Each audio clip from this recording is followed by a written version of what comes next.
Olá, boa tarde.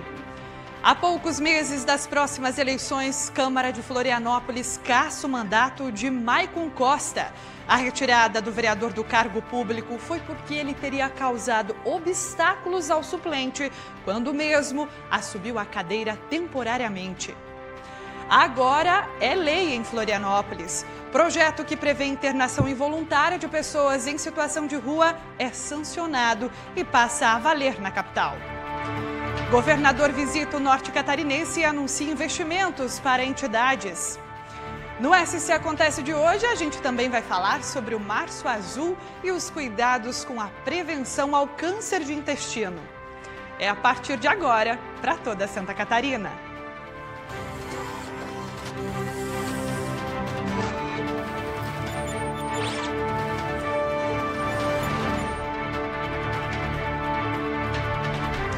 Após passar por uma série de polêmicas e até ter sido recomendado pelas defensorias públicas para ser suspenso, o projeto que prevê a internação involuntária de pessoas em situação de rua foi sancionado pela Prefeitura de Florianópolis. Com isso, agora está valendo. É lei. Criada para reduzir o aumento de crimes praticados por pessoas em situação de rua, a lei que prevê a internação involuntária passa a valer em Florianópolis. A assinatura foi feita pelo prefeito Topázio Neto, que também sancionou o decreto de regulamentação, que prevê orientações para a aplicação da nova lei. Nós temos na rua de Florianópolis pessoas vivendo em situação de rua e que não têm mais condições de se autogerenciar.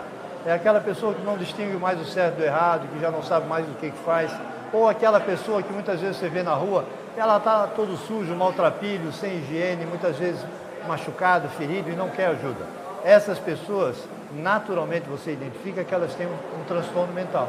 E para essas, nós vamos levar para um laudo psiquiátrico. E se o psiquiatra entender que é um caso de internação, elas serão internadas ainda que contra a sua vontade, mediante o laudo psiquiátrico. Então é isso que nós chamamos de internação involuntária. Atualmente, a capital catarinense tem cerca de 900 pessoas em situação de rua cadastradas.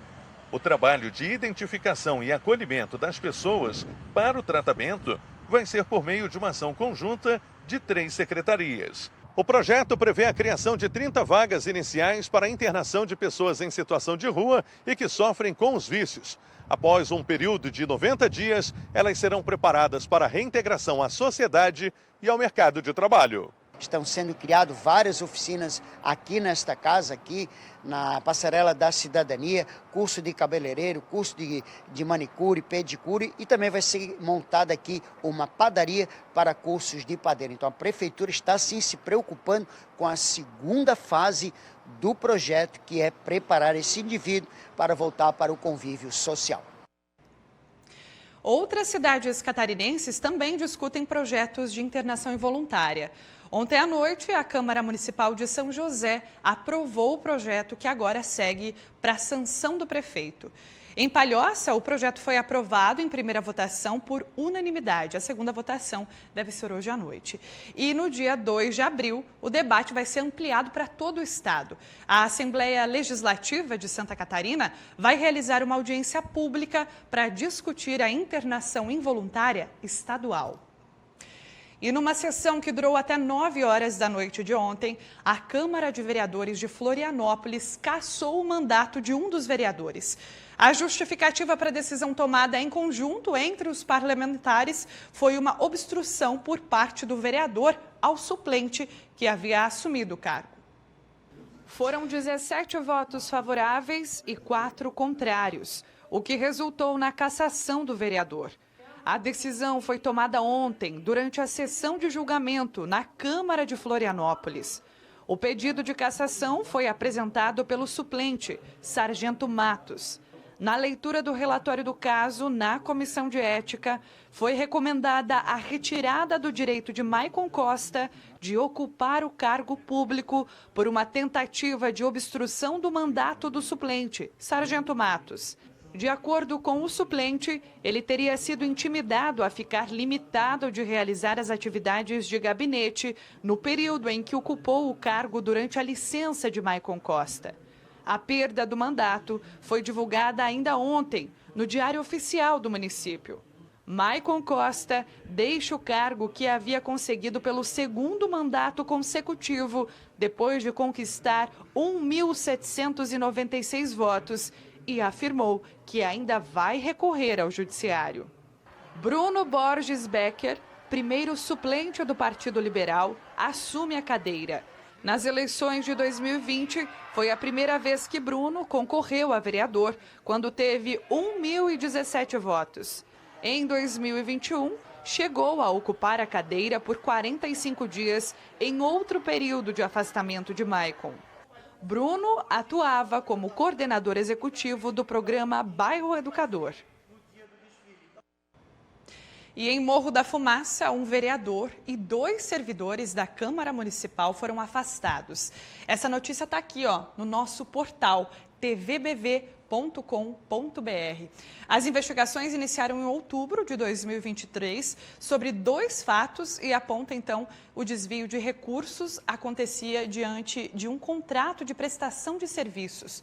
Os investigados tiveram valores sequestrados das contas com o objetivo de garantir o eventual ressarcimento aos cofres públicos. Para mais informações, então, para a notícia é só acessar tvbv.com.br. O Código de Proteção aos Animais já prevê que serão punidos os que cometerem crimes contra eles. A pena vai de multa à prisão. E o rigor para estes casos está ainda maior em Santa Catarina, que atualizou a lei. O documento determina que os profissionais de saúde animal denunciem os maus-tratos identificados nas consultas. Esses animais passaram a vida toda sem conhecer o amor de verdade. Eles sofreram abusos e abandonos. Desde o ano passado, Santa Catarina tem elaborado mecanismos para combater os maus tratos aos animais. Uma nova lei sancionada pelo governo do estado obriga médicos veterinários a denunciarem sinais observados em atendimentos. Existe uma resolução do Conselho Federal de Medicina Veterinária que traz as hipóteses configuradoras do crime de maus tratos, que vão aí desde agressões físicas até negligências nos cuidados, situações envolvendo zoofilia e outras que podem ser verificadas durante um atendimento médico veterinário. Então, essa legislação ela veio ao encontro de algumas diretrizes que já existiam no âmbito ético médico veterinário de comunicação obrigatória quando constatados esses sinais. A punição para maus tratos a animais pode chegar a 5 anos de prisão. Só no último ano, a Divisão de Proteção Animal já registrou mais de 2.000 ocorrências. As denúncias feitas para a Polícia Civil são encaminhadas aqui para a Diretoria de Bem-Estar Animal, que atua no resgate e na proteção dos bichinhos vítimas de maus tratos. Somente no mês de fevereiro foram mais de 50 resgates. A gente recebe diretamente encaminhado da Polícia Civil os boletins de ocorrências feitos no site da Polícia Civil por maus tratos, porém a pessoa também pode denunciar tanto presencialmente aqui na Tibeia, quanto por telefone e principalmente pela nossa central de denúncia no WhatsApp, que é o meio mais rápido quando o seu animal se encontra numa situação grave, que a gente sempre solicita. Já mande foto do animal se tiver o endereço para que a gente possa agir de forma rápida. A Diretoria de Bem-Estar Animal de Florianópolis sofre com a superlotação. São mais de 200 bichinhos que vivem nos canis da Tibeia. Todos eles estão disponíveis para adoção. É a chance deles conhecerem o amor e o carinho de uma família. Porque a gente não pode submeter de forma alguma que esse animal que saiu de uma situação de maus tratos passe por outra situação traumatizante. Porque na hora que a gente tira ele do canil, devolver ele para cá vai fazer com que ele retroceda muito do que a gente conquistou. Falamos então aí um pouco sobre a saúde e o cuidado animal e daqui a pouquinho a gente volta do intervalo para tratarmos sobre saúde humana. É daqui a pouco então no SC Acontece, não saia daí. Faltando só 5 minutinhos para 1h da tarde.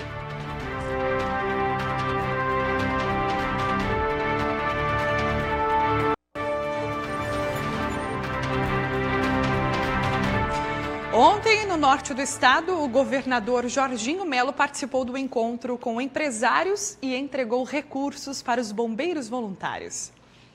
A primeira reunião do ano da Associação Empresarial de Joinville contou com a participação de membros dos conselhos, associados, lideranças públicas, autoridades e comunidade empresarial. O governador de Santa Catarina destacou a importância do trabalho da associação e dos empresários do norte do estado.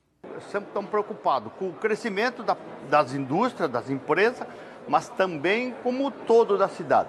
Preocupado com segurança, com mobilidade, tributação, enfim, tudo aquilo que uma associação do nome e da relevância da CIG tem que ter. Era aguardado no encontro o anúncio do lançamento do edital da duplicação do trecho urbano da Rua Dona Francisca, importante via do Distrito Industrial de Joinville, mas o anúncio não veio. No próximo sábado, será entregue o elevado Heinz Schultz, obra fundamental para a mobilidade e para a segurança de quem trafega no cruzamento aqui da Rua Dona Francisca com as rodovias Hans-Dieter Schmidt e Edgar Meister. O governador assinou um importante repasse de recursos no valor de R$ 8 milhões que serão destinados para a Associação dos Bombeiros Voluntários no estado de Santa Catarina. A associação representa as 32 corporações filiadas de bombeiros voluntários no estado.